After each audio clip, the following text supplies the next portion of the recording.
Hey everyone, welcome back to the channel. In today's quick video, I'm going to show you exactly how to connect your Quest 2 to your SteamVR in 2026. So first of all, you need to install the Steam and the SteamVR on your computer. Also, you need to make sure that you have Meta Quest Link app installed and updated.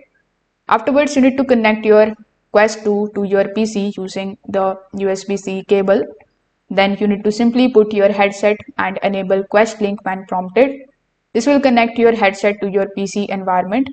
Alternatively, you can also use AirLink. Just make sure that your PC and the headset are on the same high-speed Wi-Fi network.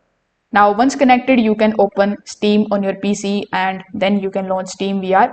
The SteamVR home environment will appear inside your headset and you can then select any of the VR games from your Steam library and you can start playing directly them inside your Quest 2.